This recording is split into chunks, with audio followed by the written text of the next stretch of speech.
뉴스야 시작합니다. 정치부 이채림 기자 나와 있습니다. 첫 번째 물음표 볼까요? 네, 첫 번째 물음표는 돌고 돌아 또 친일입니다. 예. 한국과 미국, 일본이 지난주부터 연합훈련을 재개했는데 야당에서 또 친일 주장을 하고 나왔죠? 그렇습니다. 이 한미일 연합 해상 훈련에 대해서 민주당 이재명 대표가 극단적 친일 행위라고 표현하면서 공방이 일었는데요. 발언 먼저 들어보시죠.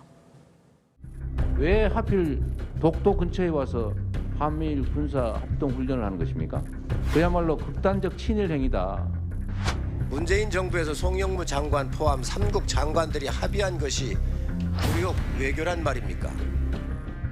예, 그런데 여당에서 주장하는 문재인 정부 때 합의는 뭘 얘기를 하는 거죠? 네, 이 한미일 연합 훈련에 대한 3국 간의 합의가요. 문재인 정부 당시에 이뤄졌다는 점을 지적한 겁니다. 문재인 정부 출범 직후인 2017년 10월에 한미일 국방장관 회담 뒤에 송영무 당시 국방장관이 발표한 공동 보도문에 3국이 미사일 경보 훈련과 대잠 훈련도 지속해서 실시하기로 의견을 모았다는 대목이 있습니다. 네. 그렇다면 이전 정부에서도 3국 합동훈련에 이견이 없었다고 봐야 할 텐데 뭐가 문제라는 겁니까? 네, 민주당에서는 이 훈련이 벌어지고 있는 위치를 문제 삼고 있습니다. 국방위원인 안규백 의원이 훈련 장소를 독도에서 150km밖에 떨어지지 않은 해상이라면서 처음 문제를 삼았고요. 이후에 이재명 대표의 발언까지 나온 건데요. 그런데 사실 이 훈련 구역은 우리나라 영해가 아니라 한일 사이 공해이고 또 국민의힘 정진석 비대위원장이 부산에서 대마도까지의 거리가 49.5km다 이렇게 지적한 것처럼 독도에서 150km 밖의 해상을 독도 인근으로 표현할 수 있냐 이런 시각도 있습니다. 민주당은 왜 이렇게 반복적으로 친일 프레임을 걸고 나오는 걸까요? 네, 무엇보다 이 프레임이 좀 선명하기 때문에 반일 감정을 자극해서 공세적인 국면을 조성할 수도 있고요. 지지층 결집에도 유리한 측면이 있기 때문일 텐데요. 이 시계를 4년 전쯤으로 좀 돌려보면 우리 재판부의 강제징용 피해자 배상 판결 이후에 조국 당시 민정수석이 이 판결을 부정하거나 비난하는 사람은 친일파라면서 동학 농민운동을 소재로 한 죽창가를 SNS에 올리면서 반일 감정에 불을 지폈고요. 일본의 경제보복 조치 이후에는 대통령이 직접 반일 발언을 하기도 했습니다. 우리는 다시는 일본에게 지지 않을 것입니다. 그런데 지금 상황에서 가장 중요한 건 친일이냐 반일이냐가 아니라 북한의 도발에 어떻게 효율적으로 대응하느냐 아니겠습니까? 그렇습니다. 일본의 경우에는 미국 다음으로 가장 많은 해상 초계기를 보유하고 있다고 합니다. 그래서 미국도 동북아 지역 대잠 작전에는 일본에 일정 정도 의존을 하고 있다고 하는데요. 또 지난 정부에서 폐기 직전까지 갔었던 한일 군사정보보호협정 지소미아도 북한의 핵이나 미사일 정보 공유에 활용되는 만큼 한미일 공조는 북한 도발 대응에 효과적이라는 게 전문가들의 분석입니다. 네, 알겠습니다. 첫 번째 물음표 정리해 볼까요? 네, 첫 번째 물음표 돌고 돌아 또 친일의 느낌표는 안보 문제엔 여야가 따로 없다로 정리해봤습니다. 우리 정보당국은 북한의 이딴 도발을 앞으로 7차 핵실험을 위한 단계적인 시나리오로 보고 있습니다. 우리의 국익을 최우선에 두고 안보 전략을 고민해야 할 시점에 해묵은 친일 논란을 벌이는 게 안보에 도움이 되지 않는 것만은 분명해 보입니다. 네. 두 번째 물음표는 뭡니까? 네, 두 번째 물음표는 바이든과 BTS의 한국 면담 불발은 왜입니다.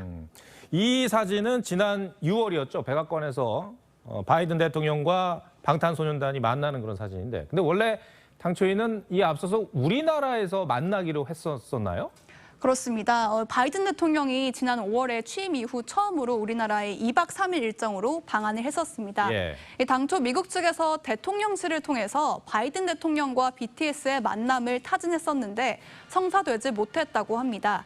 소속사 측이 일정 등을 이유로 만남이 어렵다는 입장을 전한 것으로 알려졌는데요. 이를 두고 물론 BTS의 일정 문제도 있었겠지만 일정을 대통령실이 조율했던 점을 들어서 국내 정치와 거리를 두고 싶어 했기 때문 아니냐 이런 분석도 나왔었습니다. 실제로 그 바로 다음 달에 BTS가 백악관을 방문해서 바이든 대통령을 만났는데 그때는 소속사와 직접 협의를 한 것으로 알려졌습니다. 그런 일이 있었군요. 근데 실제 방탄소년단이 대통령 관련 행사에 자주 등장하긴 했어요. 그렇습니다. 지난해에는 문재인 전 대통령과 함께 미국 방송에 출연을 한 적도 있고요. 이에 앞서서는 프랑스를 순방 중인 문 대통령과 현지에서 만난 적도 있습니다.